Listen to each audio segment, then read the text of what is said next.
Ladies and gentlemen, you're listening to the We Be Free radio show, Brain Food from the Heartland. I'm honored to have returning to the show, Robert Amsterdam. Bob, good morning. Welcome back. Good morning, Lee. We've got so much to talk, or good afternoon to you, I guess. Thank you. You're in the UK, and I believe, did I ever ask you about Marmite? Are you a Marmite fan? You could ask me, but I'm not a Marmite guy. Okay. I've learned over the years. I just assumed years ago, my ignorance, that everyone was a Marmite in the UK was a Marmite fan. I'm a Bronx Jew transplant. I learned it was a love it or hate it, but I've got a lot of UK people that just hate it. I love it. In fact, I've got my big jar right here, Bob. Wow. Marmite on the desk. Sorry, that's a terrible way to start with you. Forgive me. I'm a little more whacked than usual this morning. For new listeners, a little bit about yourself, if you would. Look, I'm a lawyer. I've practiced for about 45 years. I've been in practice longer than most of your listeners have been alive. I've spent my career in difficult countries, all over Africa, Latin America, and the CIS, Russia, Ukraine, have represented a number of opponents of Vladimir Putin, was arrested in Moscow in 2005. I have a lifetime ban from Russia. I am privileged today to be representing the Ukrainian Orthodox Church, which is the 1,000-year-old home of Orthodoxy in Ukraine. Now, when you said that about, there's other things that happened in Russia too. You nearly lost your life. Well, I was arrested and detained, and two of my good friends lost their lives. And I was very fortunate that I was just deported, though it was in the middle of the night in Moscow. But, I have certainly seen Russia, at a time where it was turning authoritarian. And of course, now I think during this war, you would have to say it's certainly moving towards, if not already at, fascism. And unfortunately, Ukraine can hardly itself be called much of a democracy, given the fact that it's essentially under martial law. Let's talk about what's going on with the church. And you were on last time. I'm horrified by a number of things, horrified by the actions. And I do want to get to the point of where's the media with this? Where is the media with this? And I did read the report from the United Nations. I don't want to get started on the United Nations, but nonetheless, the issue with the how did it develop? Give us some of the background for new listeners, if you would. Well, essentially, 5 years ago, a gentleman who was then president of Ukraine wanted to push a more nationalist agenda. And he pushed a very restrictive language law in favor of the Ukrainian language. And he pushed a national church, a state church, if you will, that would hold its services in Ukrainian and would essentially cut all ties with Russia, which the Orthodox Church, by canon law, was connected to in Ukraine. So by setting up a state church, they felt they could sort of pick up the nationalist vote and, pander to basic nationalism. And because remember, Ukraine and Russia have been at war since 2014. So that was done with an undertaking by the government that it would not impinge on religious freedom, but that undertaking has not been respected. The state church, called the OCU, has been predatory and violent in taking over churches from the historic home of Orthodoxy, the UOC. And in a scene last week, the new church took over a church forcibly in a predatory manner with balaclava covered thugs beating up a priest, breaking his jaw. Huh. I mean, it is obscene. So we have raised this with legislators because, in addition to this, as I had mentioned on your show a few weeks ago, the Ukrainian parliament, the Rada, is considering a bill on second reading. It's already passed once, to ban the church completely.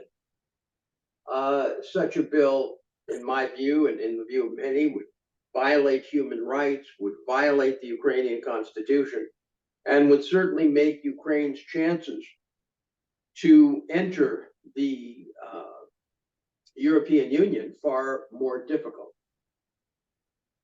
To actually ban the church, to actually ban it, beating up priests. I hate to keep jumping ahead to the media, but where's the media?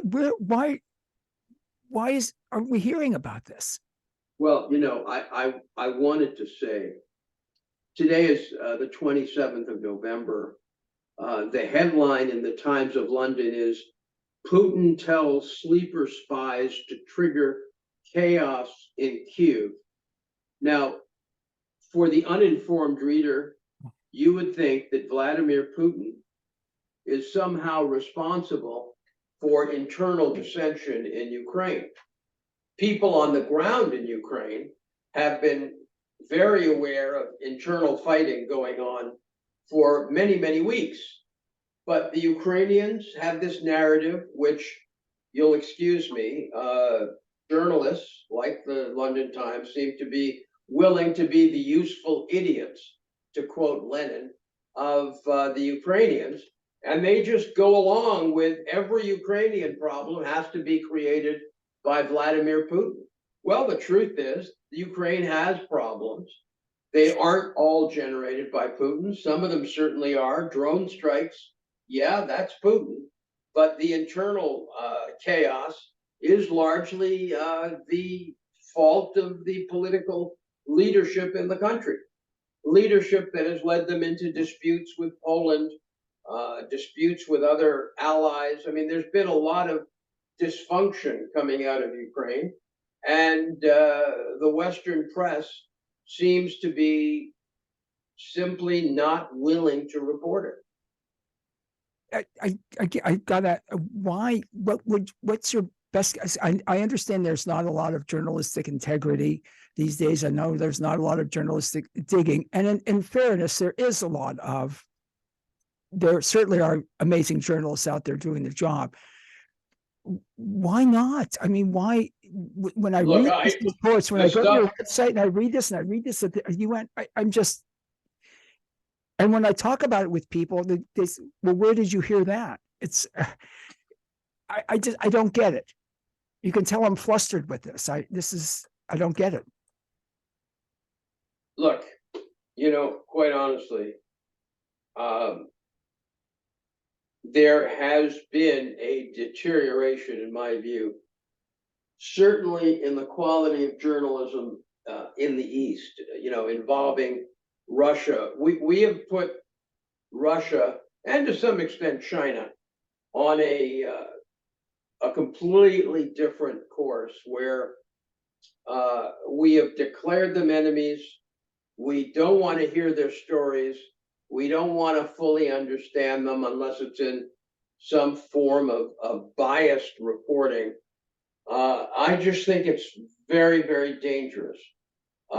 Certainly the way we're treating Russia is extremely dangerous. And, it's part of the reason we have very little access to what's happening in the Middle East, because we're not talking to Putin, and Putin's a very crafty SOB, and he's, in his calculus, he's at war with the United States.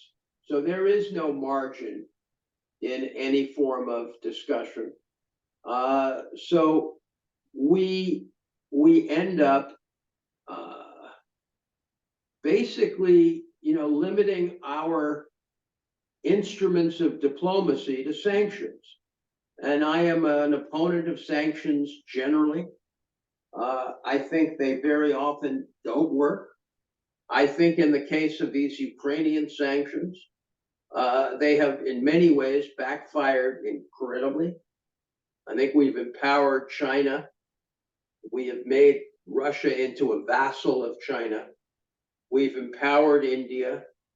We've weakened Germany. And it's in many ways been very counterproductive. Plus, we don't look like we care about rule of law very much. So I really do think that that there's a lot of unfortunate lessons for us to learn from what's gone on in Ukraine. And it looks like the US and Germany, I mean, the reporting this weekend was that the US and Germany have slowed their shipments of arms to Ukraine in an attempt to force Ukraine into a negotiating position. So I'm not really sure, how that, by not being, understood in terms of what's going on in Kiev, I don't know how that helps us in terms of figuring out if negotiations will ever take place. Because we just have no information on Kiev's internal politics. Is this something Zelensky wants? Is it something he doesn't want? We have all these issues, and all we're hearing is that Zelensky is completely tied to the war. That's frightening when you say that, because how do you then? Oh, I don't know what the terminology. How do we get out? How do we move forward from there? Well, again, I don't want to, it is not my job to say much about Mr. Zelensky, but in some ways he reminds me of Mr. Netanyahu, in that you have two political leaders in these countries that are wed to war. Their political futures after war are, in some question. So I'm not sure. Other than, if Ukraine's going to be successful, it needs a dramatic increase in weaponry, and surely the relationships going on internally, this tension in the army that's been reported, all of these things have to be fixed. It doesn't seem like we're moving in any positive direction about that. It just seems like like the old image of the world on fire. As I said, with reporting like this out of Ukraine, we're not certainly going to learn anything from our journalists there. So we need to figure out another way, and maybe it's going to require, and again, all of the media now in Ukraine is controlled. So our own journalists are these useful idiots, and the Ukrainian journalists are completely hamstrung in what they can report. So when you are working with the church, I mean, how does that happen? How do you help the Ukrainians? How does that work? The Orthodox Church. Well, I mean, we're talking to lawyers who are defending the church and officers of the church at the highest level on the ground in Ukraine. And we are, trying to work with them on the international legal questions they have, because Ukraine has a terrible problem with rule of law. They had it before the war, and they certainly have a bigger problem with it now. What I'm hearing, and please, I know you'll correct me if I'm wrong, Robert Amsterdam, but when you say wed to war, if they're obviously both very egocentric individuals, if they've got to continue the war for their, I don't want to say for their own, how do I want to say it, for their own gain? Well, it may just be, it may just be that they're less open to other forms of resolution. I mean, as I said, it isn't my job to comment, but clearly the offensive has not gone the way he had suggested. So politically, we have issues in terms of what happens in Ukraine in the next 6 months. And reporting like we got out of London Times, blaming Putin for everything, doesn't help us help him in a way. It doesn't help us help him. I see. Because again, in the lack of journalism, or they, I don't know quite how to word it, the journalism that's lacking. I'm very frustrated by it. It almost seems surreal in this day and age that they're not able to get, that it's not being picked up, that there's somebody in some of the, like you said, the Times of London isn't pushing for more answers or more questions to be asked at the very least. Listen, I agree with you. I don't know what to say, but there's just, I can just point out the problem and hope. I just got interviewed by, there have been small newspapers that are trying to take up the slack. But if this story about the church is emblematic, we're in serious trouble, because you have the home of Orthodoxy being banned with no major Western paper even commenting on it. What about, there's Ukrainian Orthodox churches here in the United States. What's going on with them? Again, I don't want to point the finger at anyone, but where are they with helping get the information out? They've got to be aware of it. You're talking about the government? No, I'm talking about what's going on with the church in Ukraine. What about the churches in the United States that are connected with? Look, there are no churches connected, which is part of the problem, I guess. And we have some members who, of global orthodoxy who have chipped in and are helping us, frankly, get the word out on Capitol Hill.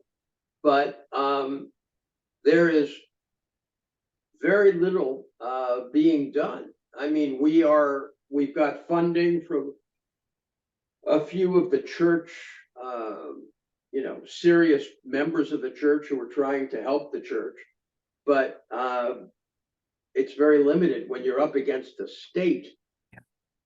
And that's why Louis, we're grateful to you and other people on radio that have interviewed us about this, and we keep asking people to go to their religious leaders, whether it's an imam, a priest, a rabbi, and ask them to speak to their member of Congress about it.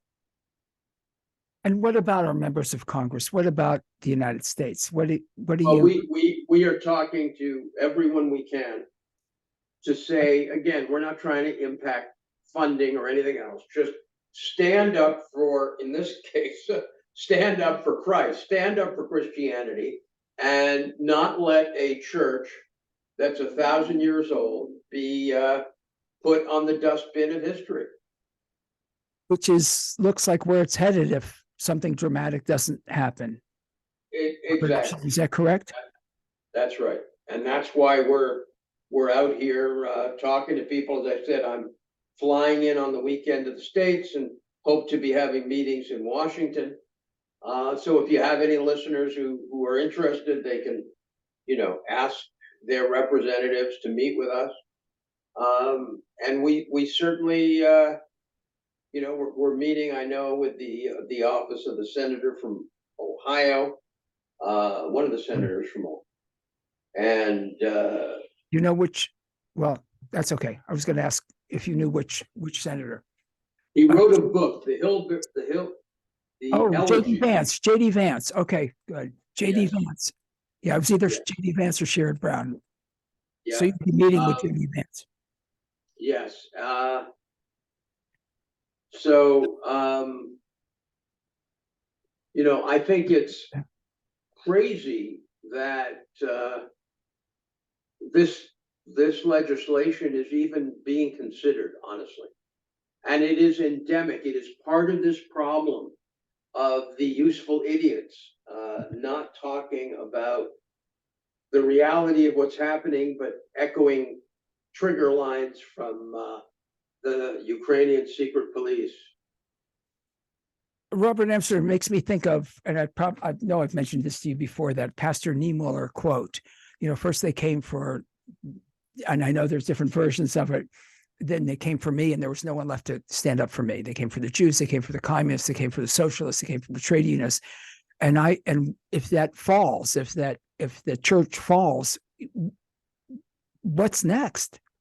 Not that look, I mean, I keep calling this my church, but as you know, I'm Jewish.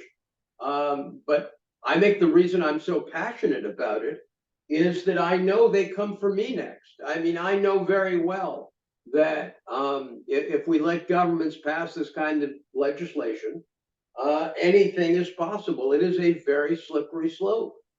And, honestly, I'm shocked because Christians, I always feel, we have evangelical Christians who are very engaged aggressively at evangelizing. Well, please, this is the moment we need to hear from evangelicals. They play a prominent role. They play a prominent role in American society, but we're asking them to play a prominent role in getting this issue heard. Because again, it's the way I see it.